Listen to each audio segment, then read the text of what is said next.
y a déjà quelques mois de cela, j'avais remporté une enchère eBay pour un produit qui était sorti vers la fin des années 70 et grâce auquel j'ai commencé à découvrir l'électronique au tout début des années 80. Il s'agit du jeu éducatif Lancet EX150 dont le fabricant est le japonais Gakken et ce jeu était d'ailleurs sorti là-bas sous l'appellation EX System. Je pense qu'il a eu un succès relativement mitigé à l'époque, mais par contre, il ne m'étonnerait pas que des gens de plus de 35 ans aujourd'hui qui travaillent dans le domaine de l'électronique ou de la high-tech aient fait leur premier pas sur ce jeu. En tout cas, après l'avoir reçu l'année dernière, j'avais tourné un certain nombre de séquences qui me permettent aujourd'hui de vous proposer ce bonus pour vous le faire découvrir ou redécouvrir. Donc tout ce que vous allez voir à partir de maintenant a été tourné au début de l'année 2014. De ce que j'ai pu lire sur internet, la première sortie officielle au Japon de cette gamme de jeux éducatifs daterait de 1976, mais il me semble qu'elle est apparue en France à partir de 78. En tout cas, cette boîte a bien le packaging que je me rappelle avoir eu au tout début des années 80 quand je l'ai découvert. Ils avaient dénommé ça Puzzle électronique, et c'était donc Lancet qui était chargé de la distribution ailleurs qu'au Japon. Et sur la boîte, on peut lire de 30 à 150 expériences électroniques différentes selon les kits, EX30, EX60, EX100, 120, 150, métronome électronique, transistor, oscilloscope, etc. Éducatif, passionnant, facile à réaliser. Bref, en tout cas celui-ci a été très bien conservé, ça se voit même sur la boîte. Le design m'a toujours fait penser à une radio militaire, peut-être à cause de sa couleur et de sa grille de trous, mais on s'y fait à la longue. Cet exemplaire est tellement bien conservé que j'ai l'impression qu'il n'a pas énormément servi. Donc le principe ici est d'assembler des petits blocs électroniques qu'ils ont appelés blocs Denshi, de telle façon à ce qu'ils reproduisent le schéma électronique de votre choix. Chaque bloc est en plastique transparent et contient un composant et de petites lamelles métalliques sur les côtés qui vont lui servir de connecteur avec les autres blocs qui seront placés autour de lui. Donc quand deux blocs se touchent par ces lamelles, l'électricité les traverse selon le sens passant. Sur la tête du bloc est dessiné le symbole du composant ou de la connexion. Et en plus de cela, il y a des potentiomètres pour le circuit d'antenne et l'amplification du volume, une cellule photoélectrique, un vumètre analogique, un haut-parleur et le bouton marche-arrêt. Sur les côtés de la grille sont indiqués vers quoi sont reliés ces emplacements. Cellule photo, batterie, vumètre, potard d'amplification. Et ici est donné le schéma de conception de l'antenne interne à partir de ces 6 emplacements.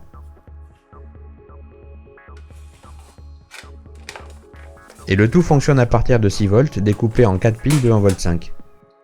Dans ce type de jeu, la brochure a plus que jamais son importance quand on le découvre, parce que les 150 expérimentations électroniques en question y sont décrites, et il est évident que sans elles, on serait un peu paumé parce que vous constaterez qu'il y a des circuits de difficulté croissante.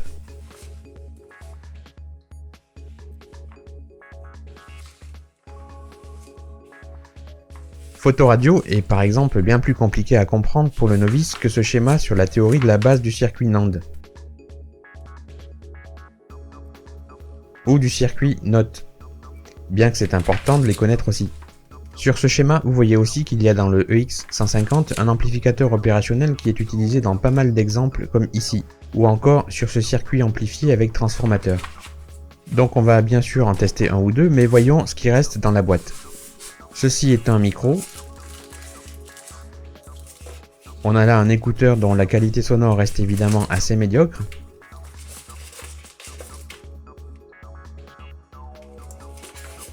Quelques fils et une boîte vide. Dernière chose par rapport au manuel, il semble qu'il ait été écrit pour des gens qui disposent déjà des bases, à l'image de ce genre de formule extraite de la loi d'Ohm. Personnellement, j'avais dû me procurer d'autres livres à l'époque pour renforcer ma compréhension des schémas et de la théorie, parce que leurs explications n'étaient clairement pas suffisantes pour le novice. Avant de faire quelques-uns des exemples, on jette un coup d'œil rapide sous le capot. On a donc ici la grille de 6 x 8 emplacements, et comme vous le voyez, les 3/4 des emplacements situés sur la bordure sont reliés à la circuiterie interne pour fournir ou recevoir le courant selon l'emplacement prévu. Et comme il fallait s'y attendre, il n'y a pas grand chose à voir dedans. On a un seul circuit imprimé simple face, avec une majorité de condensateurs électrolytiques et un amplificateur opérationnel. Un haut-parleur très old school, le bouton à résistance variable pour contrôler le volume, un potard pour la modulation d'amplitude, une bobine avec un barreau ferromagnétique, et la cellule photoélectrique, dont on voit ici la face avant en gros plan. Attardons-nous un instant sur ces blocs Denshi. Ils sont au nombre de 46 et non pas 48 car 2 d'entre eux prennent 2 emplacements au lieu d'un. Ils sont de confection simpliste mais tout à fait adaptés au concept du puzzle électronique. Ils n'utilisent pas tous les 4 côtés pour la connexion avec leur entourage, et il n'y a qu'une palette relativement réduite de composants puisqu'on trouve essentiellement des condensateurs et résistances,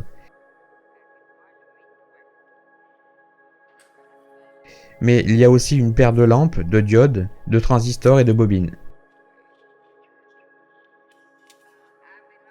Je les ai tous alignés là et regroupés selon leur catégorie.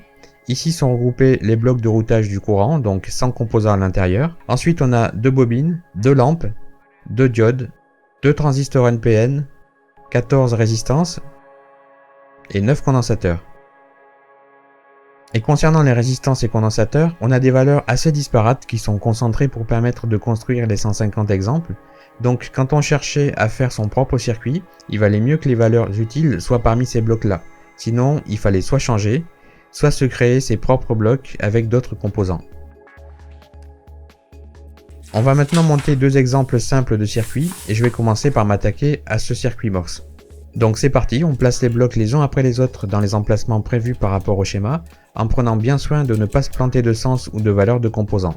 Bon, il n'y a pas beaucoup de risques, mais je me rappelle quand même que dans mes expérimentations, il m'est arrivé de cramer 1 ou 2 composants et de devoir les retirer du bloc Denshi pour les remplacer. Pour finir, j'ajoute le buzzer directement en circuit.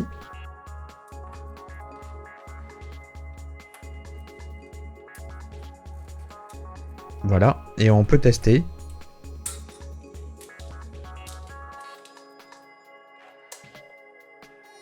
Et nous voici avec un simple circuit oscillant qui génère une onde sonore quand il est fermé. Alors bien sûr, le jeu est de décomposer le schéma pour comprendre ce qui s'y passe. On passe à un second et dernier exemple, et je choisis cet ohmmètre dans la bande des 200 kΩ qui va nous permettre de jouer avec le vumètre. Je commence par placer les 3 résistances qu'on mesurera une fois le circuit terminé, et je passe ensuite au bloc du ohmmètre.